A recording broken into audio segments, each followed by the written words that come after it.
Hi, everyone. It's Lorna Milgaten, the instructor for music technology class at Alverno College. I'm sorry I can't be with you in our Zoom meeting this week. I'm going to be in New York for this interactive media installation, actually, where we are exploring interactive sound and light through breathwork practice. So there's a little bit of meditation, and as people breathe in, the lights and the sound will react. So I'm really excited about it. I'll let you know how it goes.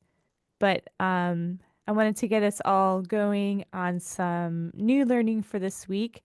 Last week we had a ton of fun learning about drum sequencing, which is just a rhythmic pattern that keeps repeating itself, and assigning different drum instruments to Midi. We started learning about Midi programming and how that works in Ableton Live. So I'm going to share my screen right away and just make sure that you all are feeling really confident about where you're at in your beginning journey of Ableton Live. Just a reminder, I've been putting most of our content for this course on Moodle, so make sure to go through each of these links. You can always open up the in-class slides to give yourself a reminder of what we did in class. If you are unable to join the Zoom recordings, I would really love for everybody to watch them who are not able to attend, because that's where most of our new content is being discussed. And here we have our in-class exercise of creating some drum patterns.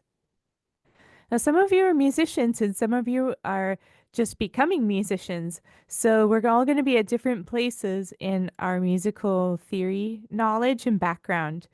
Um, but that's okay because I feel like in software, in our DAW, it's actually pretty intuitive, and I think you'll be relying more on your computer and tech knowledge in navigating this software, as well as bringing a good ear and intuitive taste to some of our compositional approaches with both drum sequencing, and today we're going to be going over how to create melodies and bass lines.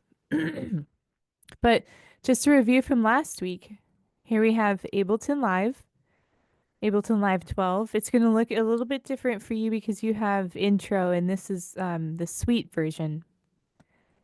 In our exercise of creating a drum sequence, step one is to load a drum kit. Remembering that we can go to our library and find all sorts of instruments. We can select drums. This is sort of like a tag system, a filter system that can narrow down your choices. Or you can type in here. Let's say you want to find an 808 drum kit. You can use the search bar. Whenever you see this symbol, it allows you to open up screens, and you're going to see this all over Ableton Live, where you can open and close screens. Depending on how big your screen is, you might want to take advantage of this. So let's go back to drums and see what we have. Here are all the drum kits that I have available on my version of Ableton Live. This headphone button will allow it to start auditioning. This is called auditioning different drum kits. See how it's not playing? And now you should be hearing something. So step one, let's say I really like this kit. This is going to be a MIDI instrument. So what we need to do is click and drag that drum onto a MIDI track anywhere on there. Or you can drag it here and it will create a new MIDI channel. But since we have some open tracks right here, I'm going to drop. And now I have my kit. Now I am going to change my camera, so hopefully you can see this instrument that I have here. It's a Launch Key Mini by Novation. USB. It has a spot for a sustain pedal. For those of you who play piano, it's like same thing, sustain pedal. It has some pads I can play. But what I'm really looking to use this MIDI controller, which is just plastic. There's no sounds in this controller. It's just sending signal to my software as to what note to play. So I heard a note down here. I'm going to turn the volume down on that channel. And I see that it's triggering a sample. Now, what I'd like to show you is how to adjust your MIDI controller, which I would highly recommend everybody learning music technology to invest in a MIDI controller. You don't have to use one for this course, but I think this would be a wonderful starter, is the Launch Key Mini. So now what I have to do is I have to use this octave up and down button so I can move. See how this is the lowest note that I'm playing, but it's yet the highest note on my available drum kit. So what I need to do is move my octave up and down appropriately so that I moved everything one octave higher. So now I can actually play those bottom instruments, and I just go through chromatically. And you can play all of your samples. This is just a playback function. If you have any questions about this so far, please let me know. I want us all to be able to at least be able to calibrate a MIDI controllers to be able to start doing playback on a drum. The next step that we had was to actually do a sequence of some kind. So what you would have done is double click in this clip slot, which opens up a MIDI editor. And again, you can open these screens up. And then by clicking this headphone button again, we're going to allow to hear all the different instruments. But this time I'm just clicking my mouse on it. And the assignment is to try to translate this pattern, which is a 16-step pattern, or in other words, in other musical terms, a 4-bar or a 4-beat 1-bar loop, basically. So here's a quarter note, 1, 2, 3, 4. Eighth note, 1 and 2 and 3 and 4 and. If you ever want to use the metronome, it's up here. Again, your metronome volume as well as your audition volume is connected to the solo knob right here. And I just click and drag up and down. Okay, so if you're having troubles translating this drum beat, let me know. Again, you can enter this a number of different ways. You can just double click and you can click and drag. You can actually copy and paste. You can copy and paste a number of ways. You can duplicate. You can change this background to be even smaller than a 16th note, a 32nd. I'm going to use another tool to draw in, is this draw tool up in the right hand corner, or you can press B. Okay, let's see what that sounds like. Crazy town. Too much, right? So I want you to take some time to really get to feel what sort of style you like in drum beats of music that you're attracted to. We listened to some in class and we honed our ears into 3 parts of a drum kit: a kick, a snare, and a hi-hat. So once you get to the part of the exercise where you make your own drum beat, I'd highly recommend you start with those 3 instruments. Let's see if we can find them again. Here's a hi-hat, and you can just read their name here. Kick. And notice that, so in the bottom right-hand corner, we have these 2 views. This is where our MIDI is. This is our MIDI note editor. And then this other section is the actual device itself. So this is like our instrument, and this is the MIDI that the instrument is playing. This is like our musical score. Okay, goodbye.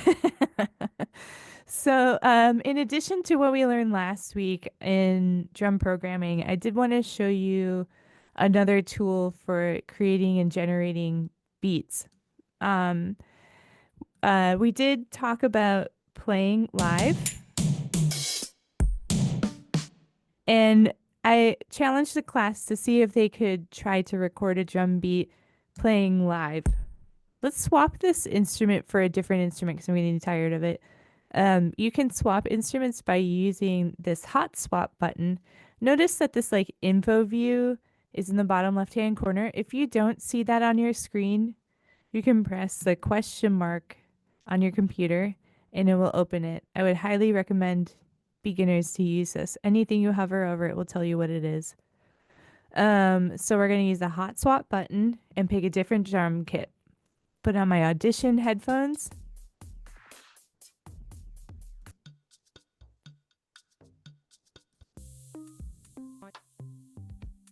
Okay, let's do this one. I can just double click and now it's swapped.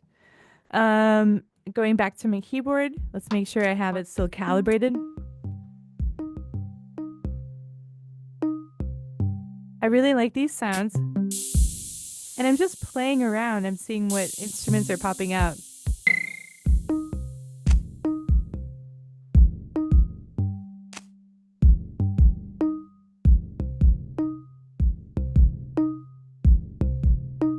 Now I have a lot of latency, which is the amount of time it takes for me to be playing this into Ableton Live out to Zoom back to my ears. So let's see if I can actually play this in time. I'm going to take the metronome and turn it down so I can actually play this. This is a good trick. You take the tempo down to perform things live and then you can speed it back up. So let's see what this sounds like. I'm going to give myself a 1-bar count in. Using this drop down caret, I can choose my count in. 1, 2, ready, go.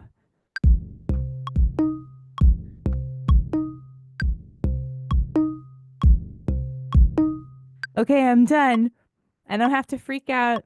I can just take my time and press space bar to stop, or you can press this stop bar or this stop button. I'm going to stop. Okay. And then I'm also going to press stop. I think maybe I should tell you that this is a better stop to use. I always just use the space bar. I use the space bar for stop for everything. Okay, let's take a look at our MIDI. Our MIDI is right here. This is what I just recorded. Now it has a whole bunch of extra space from where I took time to press my space bar or stop. That's not a big deal. What we're going to do is we're going to take this bracket. Do you see this like bracket looking icon? This is where our loop end is going to be. So let's grab it and drag it on over to where my MIDI is. I'm going to have it stop right here because you know why? Bar 1, 2, 3, 4, bar 2, 2, 3, 4, and repeat. So this is going to be a 2-bar phrase. Let's listen to it with a metronome. Do you see how I'm behind? Now I could do a couple of things to correct this. And look at me, I'm zooming in. You can zoom in with your mouse, or you can use this magnifying glass to zoom in. Let's see if you can find this magnifying glass in your MIDI note editor. This is a pretty important one. And just navigating it, zooming in and out. Good. And you can scroll left and right. Once you zoom in, you can scroll left and right and zoom out. You can open this up. Okay, so however you can see this, I'm going to zoom in. Just like editing drum earlier, we can take the MIDI and drag it right onto that downbeat. I am assuming that this is probably going to go right here. You know, I could take the time to really drag everything to be perfect. But there's actually another tool that we can use to have our imperfections of performance or latency be cleaned up automatically. And this is how you do it. You can drag a net around all the MIDI that you just entered. And we're going to transform that MIDI. So these are a bunch of different options we're going to learn about. Not all of them in this course, but if if you just focus on the transform area, let's look at the options. Now I'm looking for quantize. This is where it is in the drop-down menu. There's an easier way to get to this. If you select everything, you can either use the net or use Command A on a Mac or Control A on Windows. Right click, quantize settings. Quantize is what when we talked about this in class. Just again, it magnetizes your MIDI to this background grid, which is going to be, the exact beat or subdivision of a beat. So let's select all. Do I want to quantize to a 16th note, a 32nd note, an 8th note? Let's do 16th note. That's what this grid is currently. So it's selected to quantize to this grid, 100% transform. Okay, did you see what happened? Is before and after.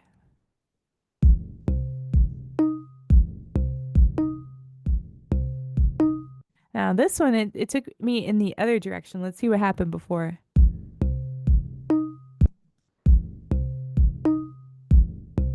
This one I might need to do manually.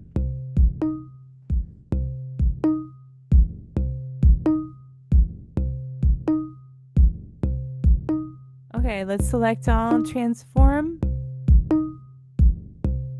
You can always take the amount down, so there's still like that humanness. Having a beat that's a little behind kind of gives you a more laid back feel. Having a beat that's right on top of the beat, it feels like you're pushing forward. So where you end up with your MIDI on the grid will actually stylize your drums. Cool. So I have a couple of things that I have. And now I would like to add something on top of it.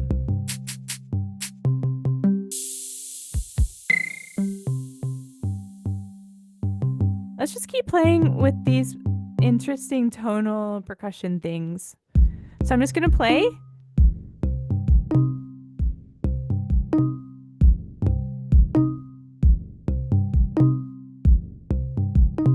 Okay, I think I have an idea, and it's very hard for me to play this live because of the latency. I'm hearing it like not like a little under a half a second after I'm playing it. That's okay. So what we're gonna do now is a style of recording called overdubbing. We don't want to replace what we're doing. We want to record on top of it. So in order to do that, I'm gonna actually zoom in on this button right here. We're working in session view in Ableton Live right now. And what I'm going to do is session record, and it's going to overdub my MIDI. Now, I would also recommend that we also press this plus sign so that we can make sure that we're doing a MIDI overdub. We're not replacing. You can always do Control Z or Apple Z or Command Z rather. If you want to undo anything in Ableton Live. Okay, so here we go. I'm going to turn the metronome on. 1, 2, ready, go.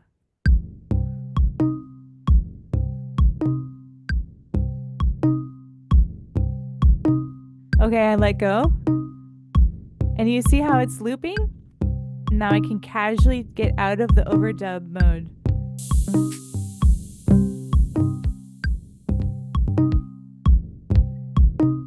Okay, so since it's so hard for me to play at the same time, there's not a lot that I want to add to this percussively right now. I think this is probably fine where it is. Let's take the MIDI that I just entered. You can also select it by pressing on this keyboard. And to our quantize mode again, let's transform it. Cool. And let's take that BPM up. Let's do a little bit faster of a tempo. And you know what else I'm going to do? We introduced this last time. These are called effect sends. A is going to this effect channel, which has an effect called reverb. And I think we probably all know about reverb, but we're going to be covering it more in detail the second half of this course. And then there's also a delay. So what you're doing is you're sending a portion of the signal to an effect. Let's turn up the reverb and let's turn up the delay and see how it sounds.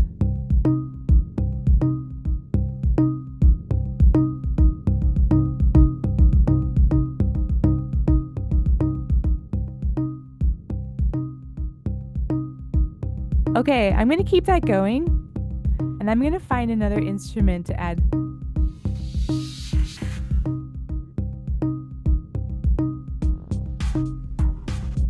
And I'm going to drag it onto the MIDI channel. Double click, creating a MIDI channel. I'm going to just draw this in now. I want a shaker. I don't hear the shaker. Why? It's too loud. Take the volume down.